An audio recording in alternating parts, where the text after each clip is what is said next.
तुम्हाला या दोघांच्या प्रती जर काही बोलायचं असेल तर आपल्या आपल्या भावना व्यक्त करा सगळ्यांनी. मी त्यांची मुलगी छोटी. आमच्या आईवडिलांनी म्हणजे आम्हाला संस्कार फार चांगले दिले. त्यांच्याबद्दल म्हणजे बोलण्यासारखं असं पुष्कळ काही आहे, पण त्यांनी आमच्यावर संस्कार फार चांगले घडवले. म्हणजे कोणाचं कधी तुमचं बालपण एकदम छान गेलं नाही. गरिबीचं गेलं बालपण, पण त्याच्यात सुद्धा सुख होतं. असं काही दुःखासारखं काही नव्हतं. गरिबीत पण दिवस आम्ही एकदम व्यवस्थित काढले. आमच्या आईवडिलांना आम्ही तेवढी म्हणजे दान करून दिली नाही त्या गरिबीची की आम्हाला काही त्रास होतो आहे म्हणून, पण आमचं बालपण खूप छान गेलेलं आहे. आम्ही मोठे चिरंजीव, त्याच्यामुळे ह्या सगळ्या लहानांपेक्षा मला त्याची जास्त जाणीव म्हणजे आणि त्याची तीव्रता मला माहिती होती. पण असंच ह्याने जसं सांगितलं ना, कुणालाच म्हणजे असं आम्ही जाणून नाही दिलं. मी कमी वयात वडिलांना हातभार लावायला सुरुवात केली, पण एकंदरीत चांगलं गेलं आणि आत्ताही सुंदर आहे एकदम. संपत्ती आमच्याकडे जास्त नाही, पण आम्ही सुखी आहोत. आई कधी रागावली नाही? आईचा तो स्वभाव आहे तो तसा. ती अशी साधी जरी बोलली तरी तुम्हाला ती रागावलेली वाटेल. हे मला नको, सुनांना सांगा तुमच्या. नाही, सून एकटी आली आहे, तिला माहिती आहे त्यातलं. हो ना. हो. आणि बाबा आमचे बाबा भोलानाथ, भोळा तांबे एकदा नावाप्रमाणे कधीच त्या माणसाने रागवावं अशी आम्ही देवाला प्रार्थना करतो, पण ती देव पण ऐकत नाही. ती असं रागवणार. मी मोठी सून त्यांची. माझा 28 वर्षाचा संसार झाला, पण आमच्या दोघींमध्ये कधी भांडण वगैरे नाही. कुठलंही काम करायचं असेल ते मला साथ देतात. बरोबर करायला घरात असतात. मी पण घरात नसते, मी पण जॉबला जाते. त्याच्यामुळे ते कुठलाही वेळप्रसंग आला तर साथ देतात आम्हाला. हो ना. कायम. कधी रागवत नाही ना. कधी ओरडत नाही. ओरडतात, पण चूक असेल तर ओरडणारच ना. साधारण आठवड्यात 7 दिवस. नाही तसं काय. पण साधारण रागावण्याची काय असतात, म्हणजे कशामुळे चिडतात? कुठल्या गोष्टींचा राग येतो त्यांना? त्यांना मुलाचं पटलं नाही की ते मला सांगतात. प्रॉब्लेम मुलगा आहे. नाही भांडू नको किंवा रागवू नको त्यांना. बाकी छान. आणि सासरे बुवा? सासरे त्यांच्याबद्दल प्रश्नच नाही. काय ते काहीच बोलत नाहीत. ते आम्ही काही करू त्याचं मान्य करतात. प्रत्येक गोष्ट तुम्ही काय कराल ते. त्या मला मुलीसारख्या मानतात, पण त्यांना अन्यायाबद्दल भरपूर चीड आहे. कोणाच्या घरी काही झालं, कोणाच्या नवऱ्याने मारलं की ह्या पुढे असतात. मग सगळ्या महिला घेऊन, म्हणजे त्यांना त्या जिथे राहतात ते एक वचक आहे, तिकडे घाबरतात आजूबाजूचे. त्यांच्या अपोजिट कोण बोलायला तयार होत नाही. मला आत्ता कळलं 59 वर्ष आजोबा का शांत आहेत ते.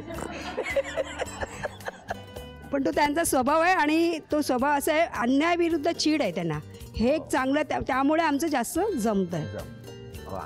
माझ्या आजी आजोबांबद्दल काय सांगायचं म्हणजे त्यांनी आम्हाला सगळ्या नातवंडांना समान प्रेम दिलं. कोणामध्ये अजिबात मतभेद नाही, आणि ती सगळ्यात मोठी गोष्ट आहे आमच्यासाठी.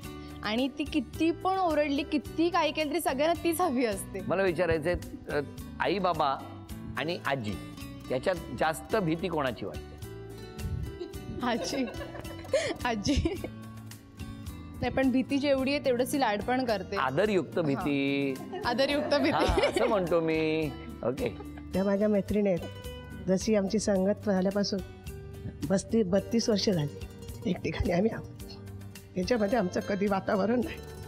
काय असेल तर त्यांना, आणि त्यांना चाके आले तरी घाबरतात. एवढे काय साऊंडबाईंचं. सफरचंदाचे काप नीट परतल्यानंतर त्यामध्ये दालचिनी पूड आणि मध घालून पुन्हा नीट परतून घ्यावं. बटर लावलेल्या ब्रेडवर सफरचंदाचे तुकडे, बदामाचे तुकडे, टुटी फ्रुटी, डार्क चॉकलेट आणि मीठ घालून दुसरा ब्रेडचा तुकडा त्यावर ठेवून वरच्या बाजूला बटर लावून घ्यावं. एका बाउलमध्ये स्ट्रॉबेरी सिरप आणि क्रीम घालून सॉस तयार करून घ्यावा. तयार सँडविच पॅन मध्ये बटरवर ग्रिल करून घ्यावं आणि स्ट्रॉबेरी सॉस बरोबर सर्व्ह करावं.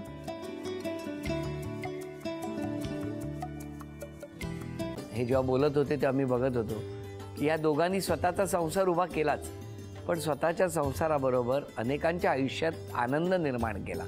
तो आनंद महत्त्वाचा. हसत राहा, आनंदी राहा असं म्हणत शुभेच्छा देऊया. आणि ही झी मराठीकडून भेटवस्तू डेव्हिड तुमच्यासाठी. अभिनंदन. आणि वहिनींना तथास्तू पुणे यांच्याकडून ही पैठणी. अभिनंदन.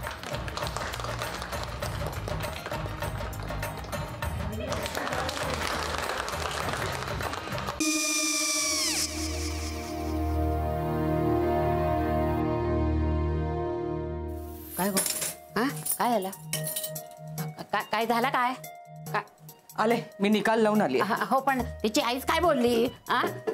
तिला वाटलं का सगळ्या निशाने आपल्या चुका कबूल केल्या का? आई, मी चांगलं सुनावून आली आहे. त्या तिची बाजू घेत होत्या, पण मी लक्ष दिलं नाहीये. खूप झालं आता. चांगुलपणा खूप झाला.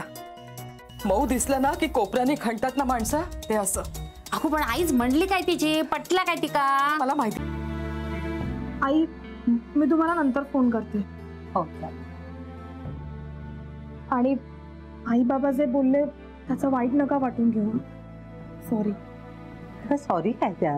नेहा आले. आई, मी येते. हो काकू येते.